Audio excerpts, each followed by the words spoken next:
우리 이런저런 문제가 발생을 하면 전화 한 통 하면 예, 걱정하지 마십시오. 저희들이 바로 출동하겠습니다. 라고 24시간 30분 안에 출동해서 학교 폭력 문제든 어떤 문제든 간에 우리가 풀어주자. 그걸 우리는 부름이 다니라고 부르자. 라고 시작을 합니다. 학교는 생각보다 훨씬 많은 일들이 학교를 괴롭히고 있습니다. 어떻게 생각하면 학교가 이 많은 짐을 다 지워야 될지에 대한 고민을 해봐야 될 때라고 저는 생각합니다. 급식부터 이 많은 일들을 학교에다 다 지워놓고 이 문제가 발생하면 학교 교원을 나무내는 게 맞는 것인가에 대한 회의감도 사실 듭니다. 보십시오. 안전사고, 아동학대, 학업중단, 학교폭력, 자살 이 문제가 학교에서는 발생되고 있습니다. 보십시오. 그래서 우리는 부르미 제도를 바로 시작합니다. 학교에서 일기 상황을 말하면 사학사님 우리 학교에 악성 미는 학부모님이 와서 선생님한테 대들고 때리고 있어요. 사학사님 우리 학교 한 학생이 옥상에 올라가서 뛰어내려 죽으려고 하고 있어요. 사학사님 우리 학교에 지금 어떤 아이가 안전사고가 나서 이상한 짓을 하고 있어요. 이런 일이 있을 때 우리는 전화 한 통하면 바로 달리자. 그 전화번호는 380-4660이다. 우리는 우선 전화가 오면 공문 없이 전화 한 통하면 24시간 30분 안에 학교에 출동해서 바로 그 문제를 개입하자. 그리고 공동의 생각을 가지고 해결해주고 이 문제를 피드백해주자. 이것이 우리는 부름이라는 이름으로 시작을 하게 됩니다. 운영의 목표는 언제나 달려간다. 24시간 언제나 달려간다. 그리고 끝까지 책임을 져준다. 그 다음에 세 번째는 우리만 하는 게 아니라 관객인과 협업을 통해서 문제를 푼다. 이 세 가지 목표를 가지고 저희들은 이 부르미 제도를 창안했습니다. 그래서 결국은 행복한 강주교육 그리고 교직원들이 수업에만 전념할 수 있는 기틀을 만들어줘야겠다라고 시작했습니다. 자, 우리 과가 이 일을 처음에 시작했을 때 우리 과도 처음에는 걱정했습니다. 이걸 해낼 수 있을까? 교육감님께 좀 더 인원을 충원해 주라고 해서 그런 말 하지 말자. 당연히 해준다 말 안 해줄 것이다. 우리가 먼저 한번 해보고 하자. 그리고 교장 선생님들을 모셔놓고 저희들은 아예 선포를 했습니다. 370개 교장 선생님 앞으로 저는 민주인권과장이라고 부르지 마시고 부름이 1, 부름이 2, 부름이 3, 부름이 4라고 부르십시오. 우리는 부르면 무조건 달려갑니다. 라고 시작을 했습니다. 한 가지 예를 말씀드리고 시간 관계상 끊겠습니다. 2015년 6월 달입니다. 비가 엄청나게 퍼붓는 밤입니다. 저희들은 밤 12시 이전에 퇴근해 본 적이 없는 그런 과입니다. 퇴근해서 집에서 잠이 들려고 1시쯤 잠이 드는데 핸드폰 벨이 울립니다. 그 번호는 그건 전부 다 부름이 전화입니다. 380-4660을 전화를 하면 제일 먼저 뜨는 게 제 전화로 착신을 해놨습니다. 저는 전화를 받았습니다. 저는 전화를 받을 때 누구세요? 이 밤중에 왜 전화하세요? 이렇게 받지 않습니다.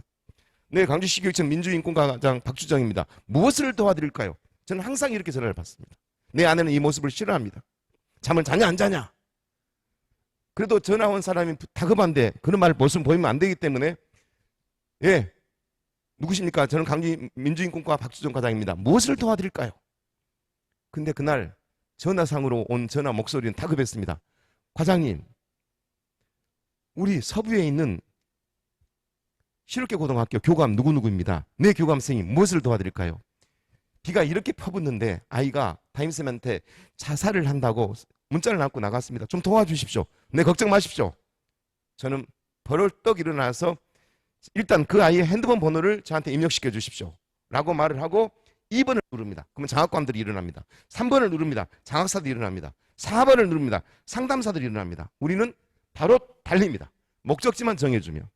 그 목적지는 일단 그 아이가 어디로 가는지를 모르니까 학교를 목적지로 정해놓고 제가 입력하고 바로 저로 출동을 합니다. 밤입니다. 가는 도중에 저는 그 아이의 여자아이의 여학생의 핸드폰 번호를 광주지방경찰청과 소방대청에다 바로 연락드립니다. 위치를 찾아주세요. 그리고 한참 그 학교를 향해서 달리고 있는데 전화가 옵니다. 광주지방경찰청. 위치를 찾았습니다. 어디입니까? 황룡강입니다. 너무 고맙습니다. 다시 목적지 변경. 2, 3, 4번에게 목적지 변경. 황룡강. 그리고 우리는 황룡강으로 달렸습니다. 황룡강으로 달렸더니 비가 엄청나게 퍼부어가지고 앞이 안 보입니다. 그런데 이미 소방차와 경찰차들이 다 출동되었고 있는 겁니다. 너무너무 감사했습니다. 아이를 찾았구나. 너무나 반가웠습니다. 그래서 저는 내리자마자 경찰청 큰 차 있는 데 가서 저는 인사를 했습니다. 선생님 고맙습니다. 이렇게, 뭐가 고마워요? 이러는 거예요. 우리 아이를 찾아줘서. 아니요? 무슨 아이를 찾아요? 아니, 위치를 찾았다고 했지 않습니까? 아, 그 위치는 그 아이의 핸드폰을 찾았다는 이야기입니다. 그러면 핸드폰이 지금 어디가 있다는 이야기입니까? 포인트가 정해진 게 아니라 저 강을 중심으로 해서 1km 반경에 있다는 이야기입니다.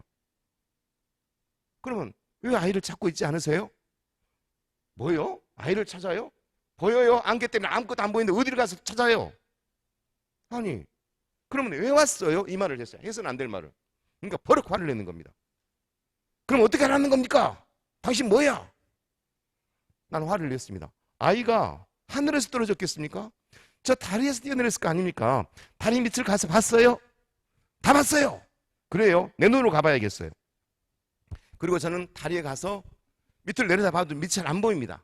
그래서 저는 아무 생각 없이 그 밑에 다리 밑에가 물이 흐르는 데가 있을 거라고 생각하고 이렇게 자꾸 뛰어내렸습니다. 그런데 물이 너무너무 많이 흘러가지고 그때는 이끼가 끼어가지고 손이 밑으로 툭 떨어져 버리는 겁니다. 물이 엄청나게 쏟아지는데 저도 죽게 생기는 거만 흘러내. 그럼 나도 모르는 사이에 살려주세요 그랬습니다. 그러니까 그 소방서원들이 줄을 던지면서 욕을 엄청나게 하는 겁니다. 이 미친 새끼가 없네 막 그러는 겁니다. 난 너무 창피했지만 살고 싶어서 줄을 잡았습니다. 근데 이제 그 사람들 끌어올리는 겁니다. 나도 이제 끌어올리는데 올라가는데 계속 욕을 하는 겁니다. 끌어올리면서. 그러니까 창피하니까 고개를 옆으로 돌렸어요. 위에서 계속 욕을 하니까. 그런데 끌어올린 다리는 1번 다리에 있습니다. 다리에 1번 교각. 근데 욕을 하니까 옆을 쳐다보고 올라가는데 4번 교각 밑에가 하얀 밀재가 보이는 것 같아요.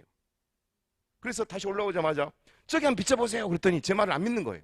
한 번만 비춰보세요 했더니 그 아이는 뛰어내렸고 살고 싶으니까 교각을 잡고 있었던 겁니다.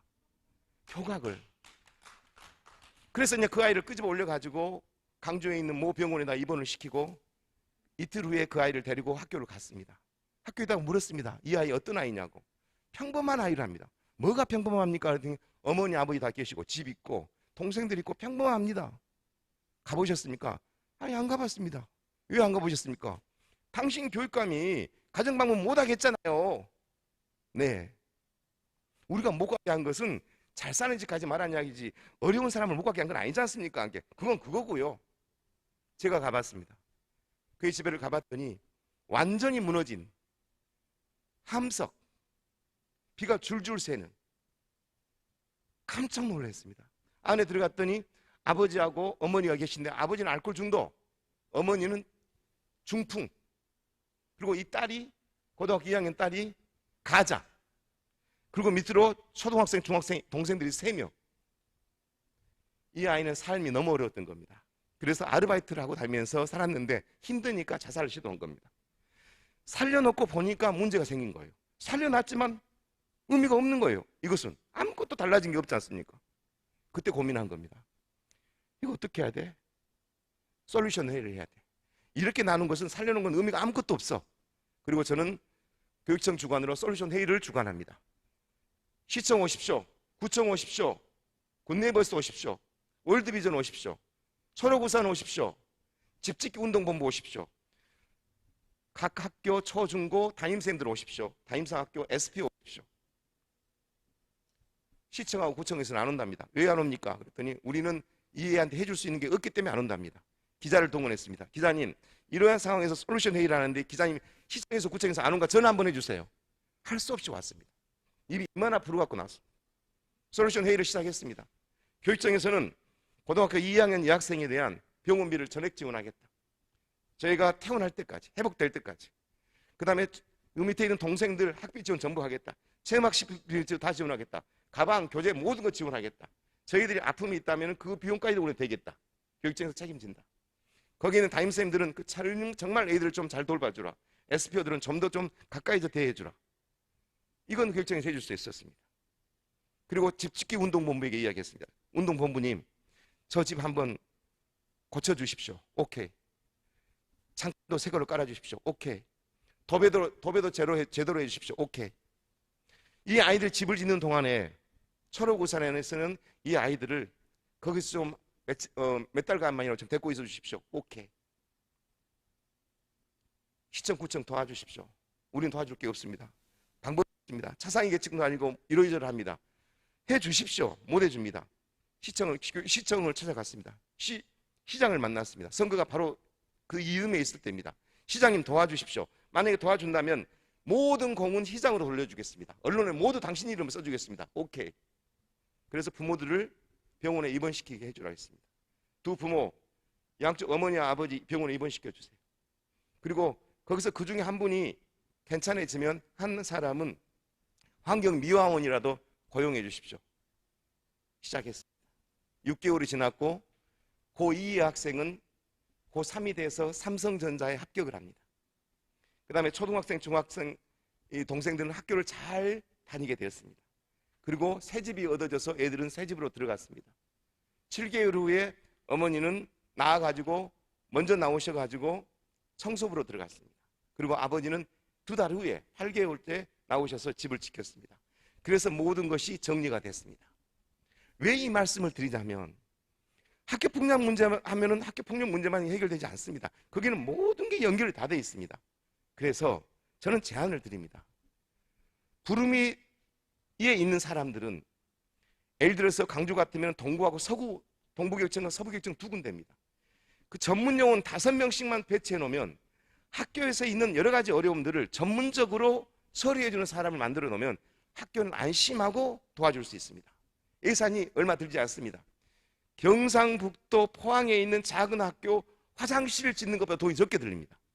즉, 한 사람을 300만 원씩 준다면 1년이면 3,600만 원입니다. 3,600만 원 곱하기 5명이면 1억도 안 됩니다. 5, 35, 1억 5천밖에 안 됩니다. 2억도 안 됩니다. 이런 것을 군불로 해서 학교에 어려운 일이 생길 때 긴급 출동팀 부르미 하나만 만들어 준다면 저는 이런 문제를 해결하는데 학교의 한계를 극복할 수 있다고 감히 한번 제안해 드려 보입니다. 두 번째, 학교폭력 설문조사는 항상 이 일이 벌어진 다음에 체크를 하고 자꾸 데이터를 찾을 뿐입니다. 우리는 그래서 교육청에서는 건강 자가 앱 진단인 것처럼 학생 생활 문제 위기에 대한 자가 앱을 개발하고 있습니다. 어려움이 있을 때는 바로바로 자기가 체크를 해줄 수 있도록 학교를 할 수 있는 웹을 개발하고 있습니다. 왜? 문제는 아까 말한 그 아이가 자살을 하기까지 1년 반이 지났지만 어느 누구 하나 신고하지 않았고 방관한 애들은 보고만 있었고 선생님들은 모르고 있었습니다. 이번 감사가 투입돼가지고 그때 당시에 이러한 상황을 알고도 왜 학교는 방관했냐라고 징계를 하기 시작했습니다. 왜? 알 수 있었는데도 몰랐다는 가정하에 이야기를 되고 있거든요. 그래서 저는 두 번째 제안 드리고 싶은 것은 자가앱, 건강 자가앱처럼 학생 위기 자가앱이 광주시 교육청에서 올 하반기에 개발이 되면 그 상황을 보고 한번 전부 다 한번 실효성이 있다면 보급을 해볼 필요가 있지 않을까라는 생각 두 번째를 생각합니다. 세 번째, 아무리 학교에서 선생님과 학생들이 잘 도와줘도 학부모님들의 생각이 바뀌지 않는 한 학교에서 집에서 일어나고 있는 모든 일들을 교육청에다가 해서는 안 된다는 겁니다. 당연히 가정과 학교에서 일어난 일들은 어떤 법에서든 간에 그건 분리해 줘야 한다는 겁니다. 그래야만이 선생님들의 역할이 강화되지 학교 폭력이라는 게 학생을 대상으로 한 학교 밖과 학교 내에서라고 규정되어 있습니다. 신이 아닌 우리가 어떻게 학교 내도 아닌 학교 밖까지 모두 책임을 질 수 있는 것에 대한 의문은 한번 제기해 볼 필요가 있다고 생각이 듭니다. 고맙습니다.